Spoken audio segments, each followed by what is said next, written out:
हमने last time तक respiration में एक अदद फिनोमिना को कवर किया था नोन एज ग्लाइकोलाइसिस, जिसमें हमने ये कहा कि चाहे एरोबिक रेस्पिरेशन हो चाहे एनएरोबिक रेस्पिरेशन हो, दोनों में ही ये प्रोसेस कॉमन है। क्यों कॉमन है? क्योंकि इस प्रोसेस में ऑक्सीजन का यूज नहीं होता। अब हमने जो लास्ट टाइम तक इक्वेशन बनाई कि एक ग्लूकोज के मॉलिक्यूल को जब हमने ग्लाइकोलाइसिस से गुजारा तो गुजारने के बाद हमारे पास फॉर्म्ड हुए थे दो मॉलिक्यूल थे पायरुविक एसिड के, दो मॉलिक्यूल हमें मिली थी एटीपी की और दो मॉलिक्यूल हमें मिले थे NADH2 के। यहाँ पे हमारा ग्लाइकोलाइसिस का प्रोसेस होता है मुकम्मल, ये लास्ट टाइम वाली बात। अब डिपेंड करता है कि कौन सी रेस्पिरेशन हम पढ़ रहे हैं। आज हमने स्टार्ट की है एक अदद नोन एज एनएरोबिक, और एनएरोबिक वो रेस्पिरेशन है जिसमें ऑक्सीजन का यूज नहीं होता, तो ये है विदाउट इसके ऑक्सीजन के। और इसी एनएरोबिक रेस्पिरेशन को हम दूसरा नाम देते हैं नोन एज फर्मेंटेशन। अब ये भी निकलती है दो टाइप्स की, एक कहलाई जाती है अल्कोहलिक फर्मेंटेशन, तो दूसरी कहलाई जाती है लैक्टिक एसिड। फिलहाल इस लेक्चर में हम देख रहे हैं अल्कोहलिक फर्मेंटेशन। होती किस किस में है?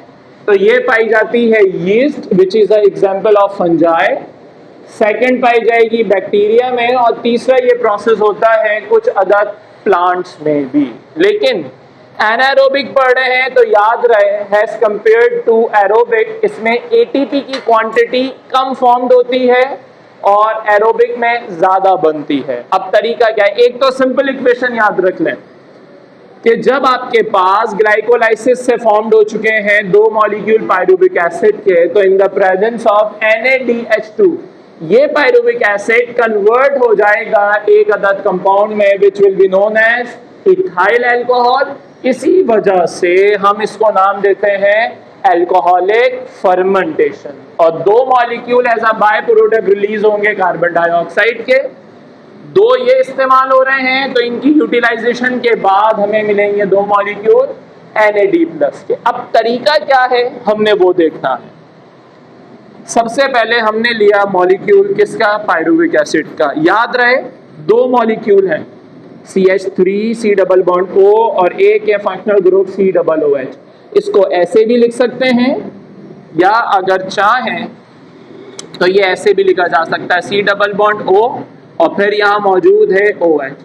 अच्छा, बिना एंजाइम्स की मदद से ये काम पॉसिबल नहीं, तो एंजाइम आएगा और इधर सबसे पहले ये जो मॉलिक्यूल है विच इज COOH, इनमें से एक अदद या दो मॉलिक्यूल हैं तो दो अदद रिलीज हो चुके हैं COO, मींस कार्बन डाइऑक्साइड यहां से हो चुकी है रिमूव। यही एज इट इज लिखा CH3 C double bond O, और पहले क्या लिखा हुआ था C डबल बॉन्ड O और इधर OH। यहां से क्या निकल गया C और डबल O, तो वैलेंसी इसकी भी एक अदद खाली है, इसकी भी वैलेंसी खाली है, तो ये हाइड्रोजन इधर आके इनके साथ बन जाएगा बॉन्ड। ये कहलाया जा रहा था पायरुविक एसिड, और ये इनके दरमियान का जो इंटरमीडिएट कंपाउंड बना है, ये इसको ऐसे भी लिख सकते हैं या फिर ऐसा भी लिखा जा सकता है CH3CHO फंक्शनल ग्रुप अल्डिहाइड वाला है, दो कार्बन है, तो ये कहलाया जाएगा एसिड अल्डिहाइड। एक अदद ये इंटरमीडिएट कंपाउंड बना। रिएक्शन यही नहीं रुका और फर्दर कंटिन्यू रहेगा।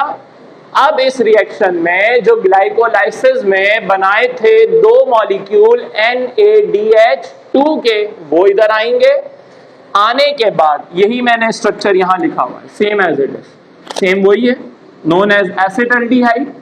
अब आएंगे दो मॉलिक्यूल NADH के और उसमें से रिमूव हो जाएंगे ये दो हाइड्रोजन। तो एक हाइड्रोजन, अच्छा डबल बॉन्ड था पहले ऑक्सीजन के साथ, तो बॉन्ड टूटा, एक हाइड्रोजन इस O के साथ लगा, एक हाइड्रोजन ने इस कार्बन की वैलेंसी को मुकम्मल किया। अब यही स्ट्रक्चर कुछ ऐसा बन गया CH3 CH2 और OH। OH रिप्रेजेंट करता है अल्कोहल को, दो कार्बन को आप केमिस्ट्री की जबान में नाम देते हैं इथाइल, OH रिप्रेजेंट करेगा अल्कोहल, तो ये बन गया इथाइल अल्कोहल। और दूसरा नाम है इसका इथेनॉल। NaDH2 आया था, यहां से क्या देके गया, हाइड्रोजन। तो अब ये चीज क्या बन चुका है, एक अदद 2NAD+, और यहां पे रिएक्शन मुकम्मल होता है पूरी कौन सी, अल्कोहलिक फर्मेंटेशन का। अगर एक इसको हम ओवरऑल समअप करें ग्लाइकोलाइसिस से यहां तक, तो हमें क्या चीज मिली, क्या हमने रिएक्टेंट इस्तेमाल किया, वो अगर हम देखते हैं पूरी, हम देख रहे हैं कौन सी, एनारोबिक रेस्पिरेशन। एनारोबिक रेस्पिरेशन में हम देख रहे हैं कौन सी, अल्कोहलिक वाली। तो अब उसका ओवरऑल रिएक्शन लिख रहे हैं। सबसे पहले हमारे पास मिला, हमने यूज किया था एक अदद मॉलिक्यूल किसका, एक ग्लूकोज का। वो एक ग्लूकोज सबसे पहले कन्वर्ट हुआ था पायरुविक एसिड में, और पायरुविक एसिड जब फाइनली पूरा ब्रेकडाउन हो गया तो हमें क्या क्या मिला, दो मॉलिक्यूल हमें मिले हैं इथाइल अल्कोहल के, दो molecule as a by product release हुई कार्बन डाइऑक्साइड, दो मॉलिक्यूल हमें ग्लाइकोलाइसिस में मिले थे ATP के। तो ये है ओवरऑल एनारोबिक रेस्पिरेशन की इक्वेशन, जो कि होती है इन दी अल्कोहलिक फर्मेंटेशन।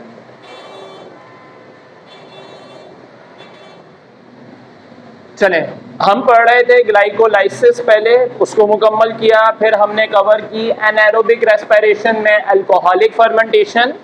अब एनारोबिक रेस्पिरेशन की हम सेकंड टाइप डिस्कस कर रहे हैं, which is known as lactic acid fermentation. नाम से याद रखिएगा कि आखिर में जो फाइनल प्रोडक्ट हमें मिलेगी वो कौन सी होगी, लैक्टिक एसिड की। और होती किसमें है, तो ये प्रोसेस होता है खास तौर पे हम में, ह्यूमंस में।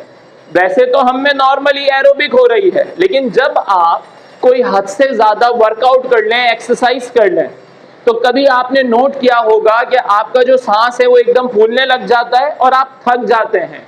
वो थकना, एकदम फटीग आपकी ये निशानदेही करता है कि आपके मसल्स में एरोबिक के बजाय कहानी स्विच हो चुकी है किस पे, एनारोबिक पे। और आपकी बॉडी ने जल्दी एनर्जी इस्तेमाल करने के खातिर, उसको बनाने के खातिर एरोबिक से स्विच कर लिया एनारोबिक में, और वो चले गए हैं कौन सी वाली, एनारोबिक में, लैक्टिक एसिड फर्मेंटेशन। अब प्रोसेस क्या है, अच्छा ग्लाइकोलाइसिस में हमने पढ़ा एक ग्लूकोज का मॉलिक्यूल कन्वर्ट हुआ, दो पायरुविक एसिड, दो मिली ATP और दो मिले हैं हमें NaDH2। तो वहीं से हम कंटिन्यू करेंगे। क्या चीज के दो मॉलिक्यूल हमारे पास हैं किसके, पायरुविक एसिड के। अच्छा रिएक्शन सेम कि अब हम इस प्रोसेस में इस्तेमाल करेंगे दो ही मॉलिक्यूल NaDH और H के। अब पायरुविक एसिड का फॉर्मूला क्या है भाई, हमने अभी अभी पढ़ा था, CH3C डबल बॉन्ड O और प्रेजेंट है COOH। कार्बोजाइलिक ग्रुप भी है, कीटोनिक ग्रुप भी मौजूद है। अब ये ऐसे स्ट्रक्चर है। अब जब इसी रिएक्शन में हमने वही सेम लिखा कि बाहर जो ग्लाइकोलाइसिस में बनाया था NaDH+H। अब तरीका क्या होगा कि इन दोनों के दरमियान कार्बन और ऑक्सीजन में जो डबल बॉन्ड है वो हो जाएगा ब्रेक। अब तरीका इसी को मैंने वहां लिखा, CH3C सिर्फ सिंगल बॉन्ड रह गया और है COOH। वैलेंसी तो खाली हुई किसकी, ऑक्सीजन की भी और कार्बन की भी। अब उसको फुलफिल करने आया है NaDH+H। तो इनमें से एक H इधर यूज हुआ और एक H ने इसके साथ बॉन्ड बनाया। तो अब ये स्ट्रक्चर क्या बन गया हमारे पास, 2NAD+। इसमें से ये चीज बन गई, यहां पे भी वही लिखेंगे 2NAD+। और ये जो स्ट्रक्चर फॉर्म्ड हुआ that will be known as lactic acid। 2 क्यों लिख रहे हैं? क्योंकि यहां पे हमारे पास 2 पायरुविक एसिड थे, तो मिला भी कितना है? 2 ही लैक्टिक एसिड। इस स्टेज पे अगर हम स्ट्रक्चर बनाएं CH3 CH फिर एक OH और COOH, ये स्ट्रक्चर है लैक्टिक एसिड का। तो वही सेम अगर हम फाइनल इक्वेशन लिखना चाहें किसकी, टॉपिक वही हमारे पास एनएरोबिक रेस्पिरेशन, और एनएरोबिक रेस्पिरेशन में हम देख रहे हैं लैक्टिक एसिड फर्मेंटेशन का। तो हुआ क्या यहाँ पे, इनिशियली तौर पे इस्तेमाल हुआ था एक अदद ग्लूकोज का मॉलिक्यूल, वो सबसे पहले कन्वर्ट हुआ 2 पायरुविक एसिड में, साथ में मिले थे 2 ATP, साथ में मिले हैं 2 NADH2।